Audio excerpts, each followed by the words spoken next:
Last time on Challenge Raiders, Norman discovered a Behir sleeping in the destroyed town of Tonopun-Henge, which had been ransacked by some mysterious large army. Now, after creeping away from the Behir, Norman is making his way towards the Storm Mountain, which is towers above the local area, following the tracks, of course, of whatever army has come down from the mountain. As he walks along the path, he comes to a little crossroads, one path leading off into the woods and one leading further up the mountain. At the path, he sees a huge pile of bags and boxes off of, presumably of stagecoaches, just piled up. And he hears a voice. "Hello there. Stand and deliver." A man leaps up onto the pile of boxes. A bandit captain. It's Challenge Raiders. It's the show where we talk about a D&D monster while I, Theo, draw it. And me, Neil, think about marketing possibilities. And I'm Sam, and I try not to get mugged by bandits. Bandits. They are part of the fantasy ecosystem and economy. They're a very important part of how things work, I guess, because they're in everything. You need bandits. Bandits are very important to fantasy, but no one quite knows why. Well, we do know why. We know exactly. We know why. We do know why, because it's a very easy and non-morally ambiguous way of having human enemies. Well, we can get into the morality of it, of course. But yes, they are there's something that everyone understands. You're traveling, man jumps out and demands you to give them their stuff. It's like, okay, or just jumps out and attacks you. That is the. I think when you're talking about using bandits, that's the first thing you've got to decide as a DM is, do these guys hit first, or do they talk? Because that is I think that's the biggest thing that affects how that encounter goes. Anyway, do the bandits have a plan? Exactly, yeah. But we're talking specifically about the Capitan of the bandit. Regular bandit, I don't think we'll ever do an episode on. No, maybe, but regular bandit is just I think he has just above 10 in some stats, and has 8 HP. They are basically just regular humans, slightly stronger, who have a dagger attack. But the bandit captain, he's got a bit more. He's got some more stuff from what I've seen. Yeah, he's more of a guy, isn't he?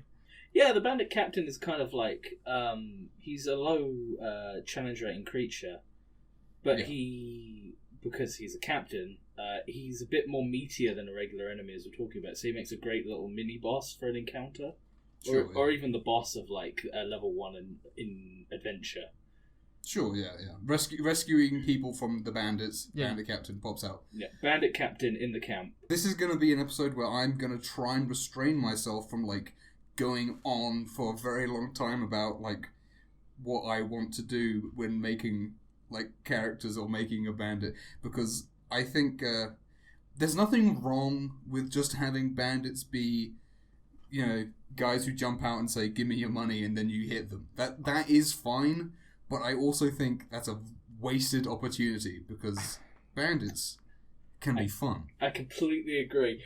There's nothing more memorable than the eccentric bandit captain.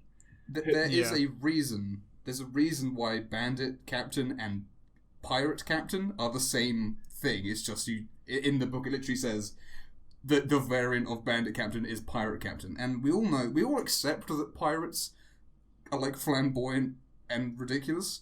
Well, not, that is a stereotype, but I don't think that's quite so ubiquitous for Jack Sparrow did a lot for that, didn't he? Well, exactly, yeah. But it's the idea of people who choose to live outside of society. Yeah. They start in, because that's what makes bandits distinct from barbarians. Barbarians are a society in of their own. They just aren't anything to do with quote unquote civilized ones. No, bandits exist in R1, but they just reject it. They reject it for whatever reason, and they exploit it. What does bandit captain do?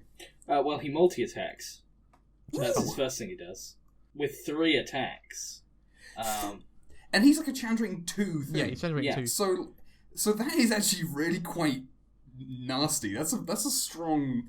You can underestimate like how dangerous multi-attack can be at a low level, especially 3 attacks. Yeah, he's actually quite flavorful because of 2 of them are with his scimitar, which is a great low-level enemy weapon. Yeah. Like goblins have scimitars and stuff like that. It's just skeletons too, I think. Yeah, it's just good to describe, like a curves. Yeah, and it's also a weapon a lot of players maybe might not be using. And then his last attack has to be with his dagger. So because he's dual wielding, so he gets that third attack from as a bonus action from a player's point of view. That's exactly what he does. Alternatively, he throws 2 daggers, which is awesome. Yep. Yeah. You can just throw 2 daggers at people. That's great. Because imagine you're fighting a bunch of loser bandits who are like dying in 1 hit or like going out running away or whatever. Bandit comes and jumps in, chucks 2 knives at you guys, and then like runs in and like makes an attack with an offhand. It's like, Christ, the ante has been upped. In a way that like is actually just in and of itself, even if you're not doing anything like very unique or exciting with your bandit vis-a-vis character wise, but just having them come in, the contrast between a bandit captain and the regular bandit is quite stark and would be quite could be quite a scary thing to a low level party at least. I mean, he's got a decent health pool, and 15 AC is nothing to be like laughed at challenge rating 2. Like exactly, yeah. And here's the next thing that makes him also kind of a boss. Yeah, is at low level, lots of boss monsters have like legendary actions and things. We talked about that with the Behir particularly. How it doesn't have those.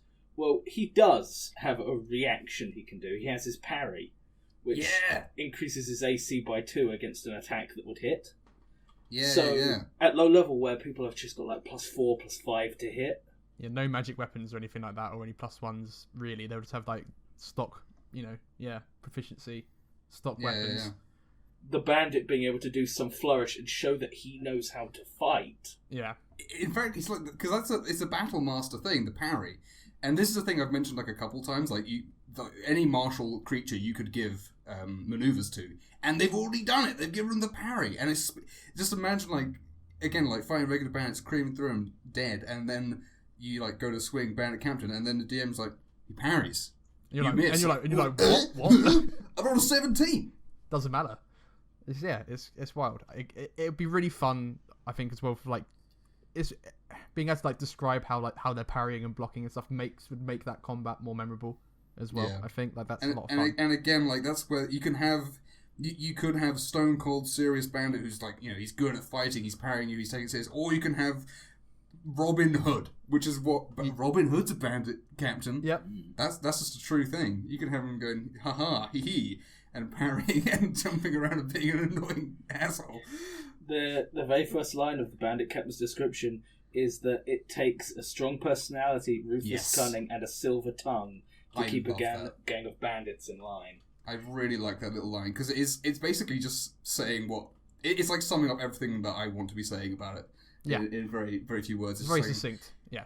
These are bandits who are distinct in that they are able to keep a band of idiots who are just guys who don't want to work and want to steal instead, or whatever the reasoning is. But they have the personality to stick the crew together, which is very cool. I don't know how much this will go into spoilers of what we talked about earlier. Well, no, talked about before this episode, but sure. They can be any non-lawful alignment. They don't have to be evil. Of course, yeah. Why would they have to be? Again, like as I say, Robin Hood is a chaotic good character for sure. Totally, and, he is the definition of chaotic good for exactly, in a way. Yeah. Also, another fact it says right next to that is any humanoid race. Yeah. You know what? We'll get to that when I start drawing the bandit captain fully, because I have considered this, and I have determined what I consider a very good race for.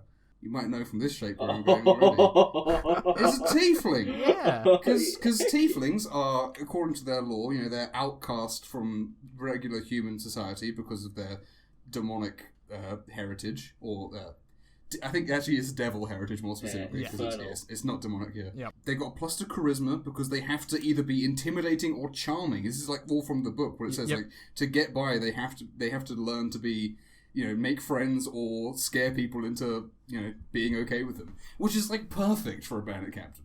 And it's like I don't know, I feel like I had never thought of this before, but I had an epiphany when I was like thinking, what would be a cool thing? I was thinking like maybe a Dragonborn could be interesting. And I was like, and I was like, Tiefling, it's perfect. It's in there already. Also, I'm giving him a little Bandito mask because he's a bandit. Nice. Yeah, you're totally right. It's such a good fit, and it's one that I haven't put together in my head before. I'd never thought about it either. Yeah, but it makes perfect sense. Also, they have thaumaturgy for scaring peasants. Into giving them money. You just go like, hey, you, give me money. Well, I mean, not to get too real, but your boy Blackbeard in real life used to stick fire burning incense in his hat to make smoke fly around his head when he was scaring people. And you know, you can do it with thaumaturgy. Just be a scary guy, just scare idiots. And then when he like tries it on the party who know what magic be, then they're just like, oh, I mean, and they're like, okay, well, I guess we're gonna fight potentially. And oh god, I'm loving him. And shape is. You know what? I'll go back to something I said a long time ago, which was about long tongues. At that point, I was saying, if you don't give something a long tongue, that is not a character design decision, right? Yep. But also equally true, giving someone regular human proportions, that's not a decision. The world decided that for you. Anyway. But yeah, well, I was just. That's his leg, by the way. That's how that's gonna go. I love it so much. Is it gonna have big steel toe cap boots? I mean, they were just gonna be very big, sort of like this was gonna be what I was gonna do. With some big, some belt loops hanging off like that. Oh god, who says a tiefling can't be like that? Yeah, why not? Why not? Super ridiculous. I mean, this is gonna be very One Piece. It's a very One Piece already. Tiefling. But that's what I was thinking as well. Even the fact that he is a tiefling would scare peasants. Yeah. Exactly, like this. He's got a horn. Yeah. What's that about? Do you know what else has horns? Like demons, and they kill people. Demons and stuff. I think they kill people. Presumably, They're I've evil. never seen one. I'm a yon peasant, but anyway. Vis-a-vis, like we're done talking about stats, aren't we? There's not much more to say. It's one last thing. Oh yeah, sure, yeah. Just on his sheet, that's kind of note is that it's kind of again dealing with what we talked about. It says specifically that he knows 2 languages. Yep. Okay, so he's a travelled guy. Yep. The bandit captain, he knows a couple things. He can probably... He does, he's got 14 in. He knows things. The bandit captain is a really interesting like stat block. It's so interesting to me. It's just like a good player character. Like he's actually like a really good player. I'm going to go check. I think he might be point bought. Oh, maybe 15, he is. 16, 14, 11, God. 14, maybe. Yeah. I think he might be slightly better, actually. He might be a bit better. I think the biggest, most important DM decision when designing your bandit encounter is if they talk or not at the beginning. Yeah. Because if bandits talk to you and say, you know, give us your money, then that... And if the players respond to that by saying no and attacking, that's fine. But if you just straight away attack, you throw away all right to be like, well, you could have, like, you know, captured them. Or, you know, you didn't have to kill them. Because maybe they had information or maybe they weren't completely evil. You know, if your bandits attack straight away, then you are saying you can just kill these guys. Totally. There's not going to be any sort of moral thought about that. But if the bandits come up to you and say, hey, we're here to steal this stuff and then you can go... Like, A, is more realistic, but also it's like, hey, now killing them is a choice that isn't just, you know, self-defense. And again, you know, depending on how the setting goes, it might just be fine, but anyway. Just did it. He is 33 of 27. He's better than a point ball character. He's better than point ball. This bandit captain. He's unreal. The next thing I just did want to mention quickly, he actually does have skills in athletics and deception. He's an interesting guy. He's got some cool stuff. I really like that. Oh god. Oh no, we're gonna give the bandit captain like 18, aren't we? We can't do that. Every single person's campaign could have a bandit. Yeah, it's true. Totally. Any campaign could have a kind of bandit because all you need is someone who goes against what the current status quo is. What your bandits are like, it says so much about your your like political system as well. Because like if you want your characters to like the people in charge, maybe they're working for the local king and you like the king, then the bandits are probably just going to be generic evil dudes. Yeah. Because they are opposing the people you like. But if your bandits are like freedom fighters, lovable rogues, then maybe maybe it's a bit more complicated. Or if they are like fighting an oppressive kind of or exactly. Yeah. And if they're like straight up the good good guys, then then the whoever's in charge is probably very evil. I'm just gonna come out and say this, but a campaign where you start off as part of Robin Hood's Merry Men. Yeah, that could be fun. Robin Hood's Merry Men is a good party dynamic. But yeah, the other thing as well. Again, I said at the start. I said they are a part of the fantasy ecosystem and economy, which they are, because like if you have like a thieves guild in like a town or a city or whatever, I feel like they should have some relation to bandit groups, because obviously they they steal stuff, and then what do they do with it? Bandits don't steal stuff just to like have it around. They want money to spend it. Yep. So they need to be able to interact with society in a way, which is why again they're distinct from barbarians in like fantasy settings, because barbarians are people who are self-sufficient and they want to be left alone. They might attack in a similar way for to get loot and stuff, but they're not going to then take it to a town wearing a disguise and then hang out in a pub until all the money's gone and then go out stealing again. Yeah, like bandits explicitly kind of on the fringes of a society. They don't. They're not like a goblin lair or something. They have to be near somewhere where there is traffic for them to do their own work. And again, like if you want your bandits to just jump out and kill people, then again it works. But thinking like realistically about it, they want people to keep coming through this place because they want to keep able to rob people without having to think too hard. So having them be too organised and too militant is unless that's like a plot point where like, hey, these local bandits have suddenly become, much more violent, much more organised. Like, what's going on? Maybe they've got a new bandit captain who's got higher ideas about what he wants to do, vis-a-vis taking over large areas or whatever. Maybe becoming more of a marauder. Maybe two bandit clans have united, and they're planning to take over the small village. Exactly. Yeah, and then of course there could be a great playoff of the both sides where you can tear them apart. Could be fun. I mean, you've kind of said it in a few times in how like you could just have them to attack, but I think like they are usable regardless of what your party is like. As in, like if you're running a good campaign or an evil campaign, you could have bandits in it because they will even if they don't, and they could always be an enemy, because even if you've got a party of like right murder hobos that like they're evil, don't care about anything, they're still going to dislike people who are trying to take their stuff. Yeah, like I think there's nothing more irritating to a group to a party than someone trying to get their stuff. They will consider any cost until it's their magic items or whatever, or even their money. And half the time, money in D&D is sort of a way of keeping score. Yeah. I think that's a really fair point. From the most pious party to like the most like evil, like you could use them as an enemy in a pinch, or just if you wanted them, something. So yeah, I think that's good because we do like versatility. Yeah. Which means we're going to give this the high score we ever given. I have two things that need to be said. Need to be said. The number one, because this is bandits, basically bandit captain. Bandits. Yeah, this is Bandit Captain, but we have to talk about the ambush. Sure. Because of the bandit scenario is maybe the captain is in the middle of the road, and stand and deliver, and you're like, no, mate, and then he's like, look up, look around you. Yeah. Oh, there's like 12 guys in trees with bows. Yeah. The cart turned up in the middle of the road. Yep. Yeah, a classic. Like the man whose cartwheel has broken. Oh no! Please help. Yeah.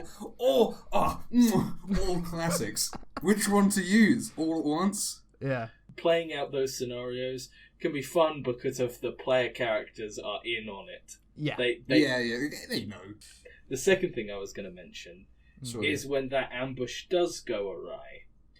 Right. A bandit team or bandit captain or the bandit scenario is a great way of wiping your party without killing them, Yes. Yep. Thank you. Yep. Thank you. Yep. Yes. Yep. 100% true. So true. We've not mentioned this yet. They 'Cause can we're just knock not- them out. Because we're not killers.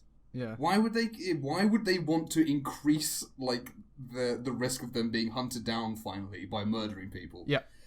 I think that's so true, and what it is true of, and this is something that I've wanted to talk about for Bandit, is the benefit of human enemies. And there's a couple of benefits. One of which, yes, most people like that, they might, you can find a good reason for them to not just kill you, take you prisoner, even just like leave you in the woods, depending. That could be a whole cool like little plot of you getting out of bandit jail or whatever. But also, bandits, the other thing about human enemies is they speak common. And there's a certain degree of like, there are a lot of enemies that speak, right? But, and like in a party, we also sort of accept that players have a certain degree of psychic power to communicate plans. It's a kind of a thing that is, it's just part of the way that the game is played. It's part of metagaming that you accept because... Yeah, it's just unavoidable. But with like a bandit group, it's a fun thing for the DM to say, the bandit captain will be giving orders throughout the fight. Like he might say, get focus on that guy, because the bandit captain realised which one the wizard is, and he's like, okay, go kill that guy.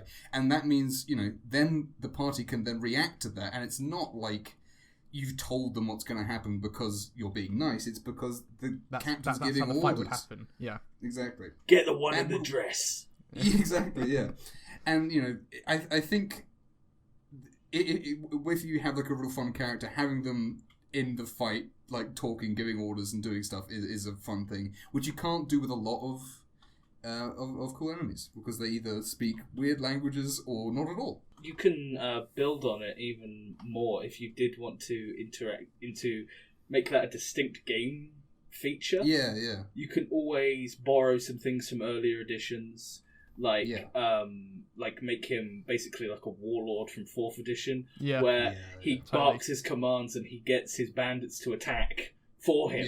Yeah. He can maybe have extra attacks, something he does. Grant attack, or like even like a rallying cry that like gives like a D4 health. Yeah, because that'd be like a big boost to a bandit. Yeah. That would get like, and if you're not killing, if you're knocking people out, maybe he'd like cry out, "Get back on your feet," and then they'll like, "Oh, okay." Maybe that's how you could make the bandit captain even more difficult. Yeah. You begin to give him more interactions with his bandits, like maybe even the ability to like, "Come on, lads, we need everyone," and you could maybe bring another bandit into the fight or something like that. One D4 bandits join the fight. Yeah. I will say that I think the weakest thing about bandit captain is that the generic bandit is so uninteresting and rubbish. But then you can give your bandit like a pet.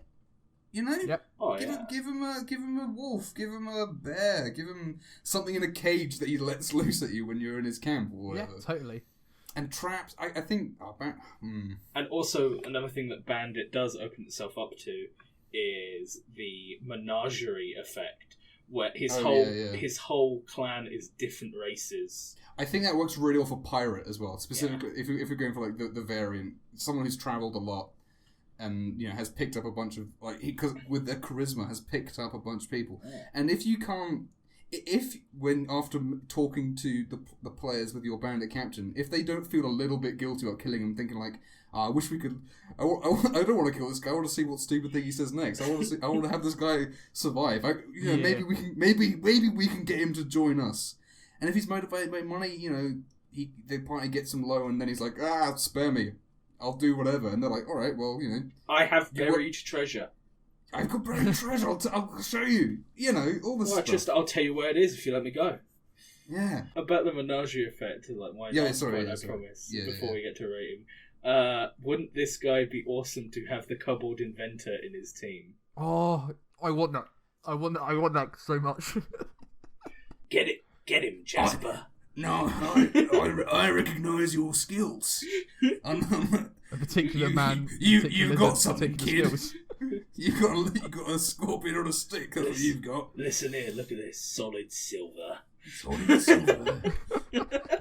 one half a silver piece. All for you.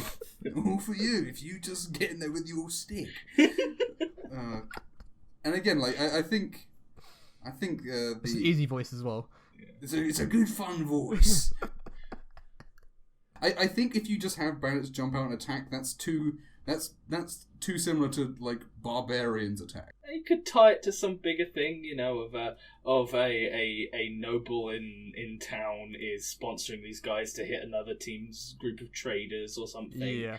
The fact that these guys are here shows a decline, like what's going on, what's changed, why are they now active? Bandits should never like be a thing that's like, they shouldn't be like, oh, there's bandits here, there's been like here for hundreds of years. I think bandits are they're a reaction. Result of they're a reaction to a societal issue. Whether it is one that you consider justified or not, I guess is up to the player. I guess we should rate them, but dude, what number do we give a bandit captain? I've convinced myself to go really high, and I didn't even think about this part of this video because this is not the question that I've had in my mind, because I was just thinking I'm going to just draw a stupid guy. I'm just going to draw an idiot. That's going to be great fun. But like, that's like the most fun thing about D&D for me is drawing a stupid guy and then giving him a dumb name. Just to preface our high score. Yeah, our highest scores. They just to preface this high score, it's a very classic D&D encounter. It is. That has a lot of versatility. It does. So much versatility, so much character that nearly anyone could use. They could. They could. Anyone could. Any campaign can have it. It's not just a monster; it's a character. Is another one. Not just a monster; it's a character. The experienced and the unexperienced both get different good things out of the encounter. If it's performed well, it's very memorable. Yeah. I think it's easy to perform well as well. You don't have to do a difficult, scary voice. You can just do a sort of a gruff voice, and that's all right. Is the Bandit King the perfect monster? Okay, so the other high scores we gave Ghost 16 mostly because I wanted to. Vampire Lord, but also Ghost high score. Vampire's up there as well. Mind Flayer. Mind Flayer's up there, and Death Knight's up there. And I think Bandit Captain deserves a spot near that, if not amongst them in the 16. I really like Bandit Captain. I might go. I want to say 17, but that might just be because I want to be weird and like have Bandit Captain be the highest thing we've done. I don't know if it's because I've completely fallen in love with this tiefling Don Flamingo. So I want to join you on 17. I did as well. No, do we have to make the... Okay, we need to think about this. We need to think about this sensibly, with a calm mind and a calm brain. Okay, Bandit, in general, is not a 17. No. Bandits are bad. Like, they're boring. I would say Bandit is like... You know what, let's do Bandit while we're here. Bandit, let me just quickly look at the Bandit stats. They're bad. They have nothing.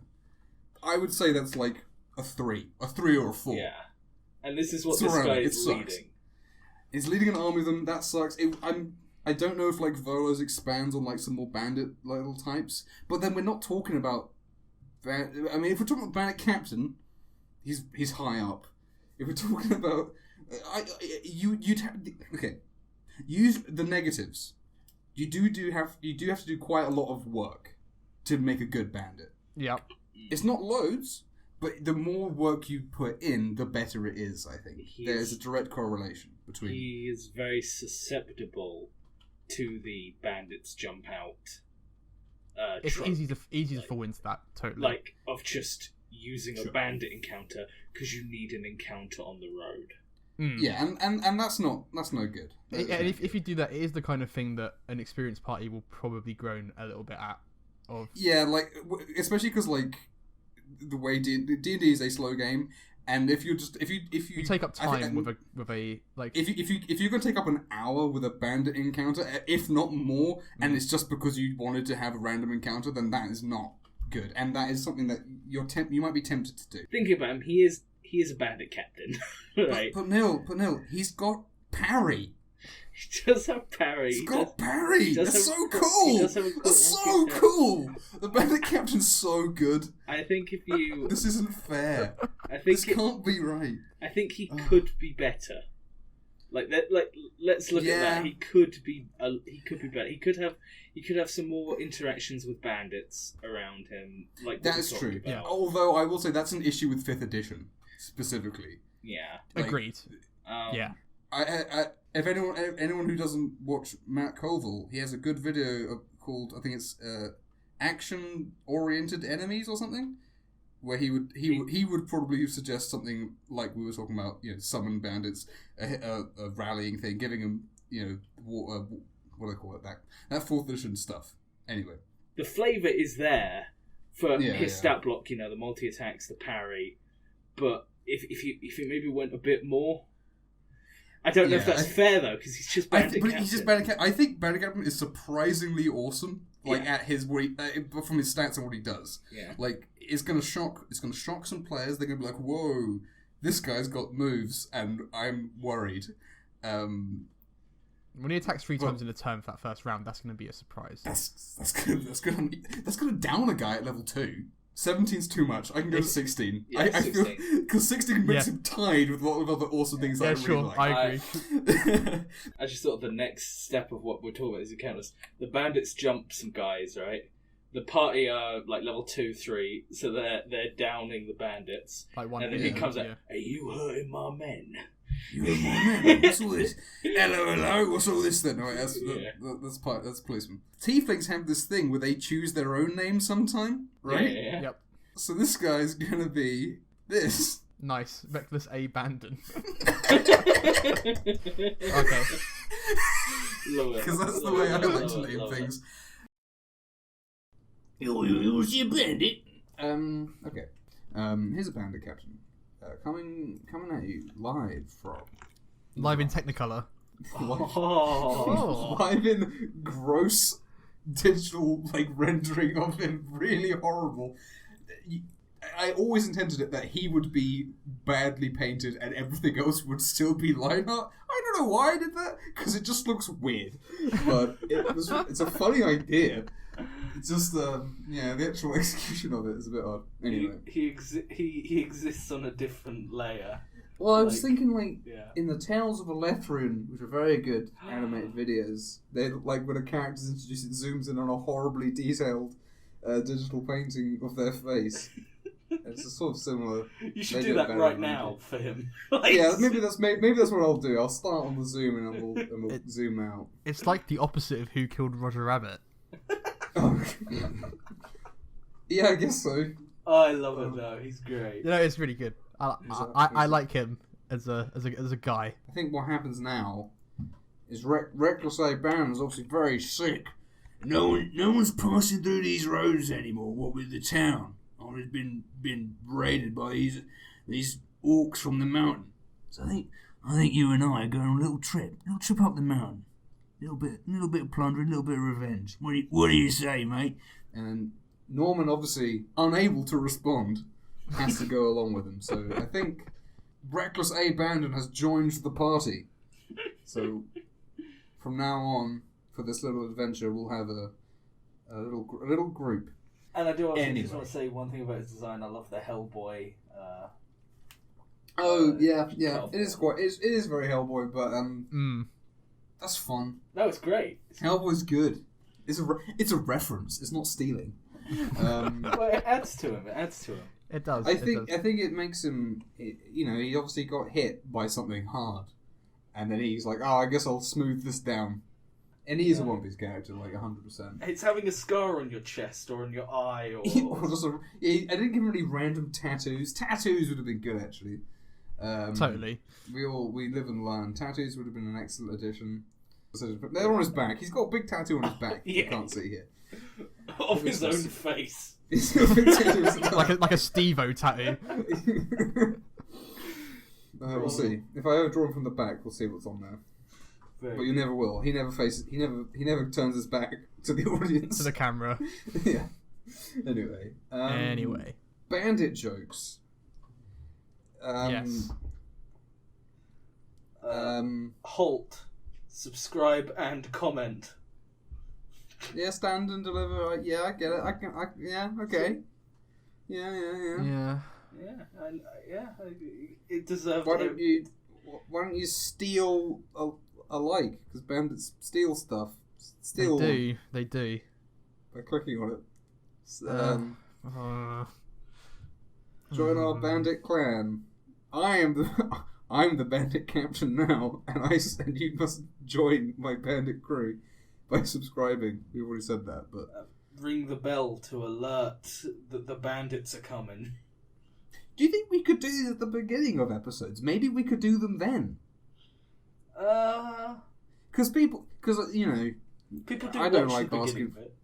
That's the bit that's people. These are the bits that no one sees, presumably. Yeah, presumably. No one hates the front-loaded stuff. I hate front-loaded but it stuff. works. But also, doing it as a terrible, awkward joke might be better. It might just be dragged out. Or heavily edit it and just have it so it's just the line. I mean, they're heavily edited anyway. The audience doesn't even see the mess. Oh, you don't know half of these disgusting. They come tangents. out bad, but they go in. They go in way worse than they come out, and they're just still spit bad. Gold. I don't know what you mean.